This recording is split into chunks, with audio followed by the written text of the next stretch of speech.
Greetings to you all viewers around the world and welcome to the table. Manchester United are once again at a crossroads, and this time the decision feels heavier than most. Ruben Amorim has been sacked, less than a full rebuild into his tenure, after comments that suggested a deeper disconnect between his vision and the board structure. He said he did not come to Manchester United to be a head coach, but to be the manager, someone with influence, authority, and direction. That statement now feels like the final chapter rather than a rallying cry. Tonight, the big question is simple but loaded with consequences. Who replaces Ruben Amorim, and what kind of future does Manchester United truly want? Let's break this down properly. It really does feel like a defining moment, and what makes this situation different is not just that Amorim has gone, but why he is gone. This wasn't just about results, it was about control, alignment, and vision. Amorim wanted influence over recruitment, structure, and football decisions, and the board simply did not see it the same way. Now, with Darren Fletcher expected to step in as interim manager, the club has breathing space, but also enormous pressure to get the next appointment right. Before we even get into names, let me jump in there. When you say pressure, are we talking about short-term stabilization, or is this finally about choosing a manager who defines the next era? That's the key tension. Manchester United cannot afford another short-term fix. The names being linked tell us a lot because they represent completely different directions. Let's start with Gareth Southgate because he's arguably the most controversial name on this list. And the one that splits opinion instantly. Exactly. Southgate's personality is calm, measured, and emotionally intelligent. He's a relationship builder, someone who focuses heavily on culture, unity, and psychological safety. With England, he transformed a fractured national side into a consistent tournament team, reaching a World Cup semifinal and a European Championship final. But club football is ruthless, especially at Manchester United. His club experience is limited, and fans question whether his conservative tactical approach matches United's attacking DNA. But would you agree that what Southgate brings is stability first rather than spectacle? Absolutely, and that's why some inside the game believe he could work.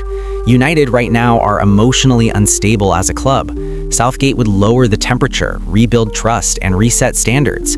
The question is whether that is enough to compete with elite tacticians week in, week out. So, if Southgate is about calm, let's move to someone who represents chaos in the best sense, Andoni Iraola.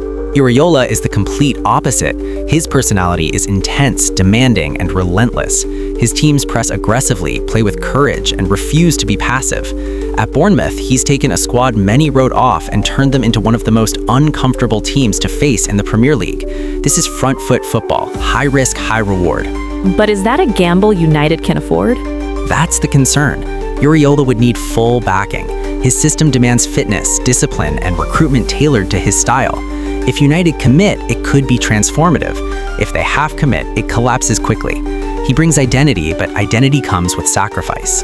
Let's talk about structure then. Enzo Maresca is a name that keeps coming up, and he feels like a very modern appointment. Maresca is all about control. He's calm, analytical, and deeply influenced by Guardiola. At Leicester City, he delivered promotion playing positional football that dominated possession and territory. His teams are drilled, organized, and patient. For Manchester United, Maresca represents long-term planning and a clear footballing model. But patience is something United fans have heard before. Exactly, and that's the challenge. Maresca needs time. He would need protection from pressure, but if backed, he could finally give United a recognizable style from academy to first team. Now, Xavi. This one feels emotional, ideological, and potentially explosive. Xavi is a purist. He believes in football principles above all else. At Barcelona, he won La Liga and stabilized a chaotic club, but he also struggled when injuries, pressure, and expectations collided. His personality is intense, proud, and uncompromising. At United, Xavi would bring philosophy, authority, and youth development, but the Premier League would test his ideas in ways La Liga never did. Would you say Xavi demands belief rather than flexibility? That's a fair assessment. He wants players to adapt to his system, not the other way around. Let's talk about the romantic option, Michael Carrick. Michael Carrick understands Manchester United at a cellular level. Calm, intelligent, understated. At Middlesbrough, he's shown tactical maturity and player development skills. He wouldn't need time to understand the club, but he would need time to grow into the role. This would be a trust-based appointment, rooted in continuity rather than revolution. Zidane would bring belief, elite mentality, and instant credibility. The only question has ever been whether he wants a rebuild rather than a ready-made powerhouse. So let me put you on the spot. If Manchester United want to go to the next level, not just survive, who fits best?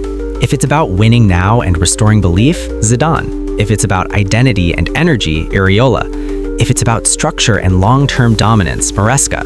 If it's about stability and culture, Southgate or Carrick. And that tells us everything, doesn't it?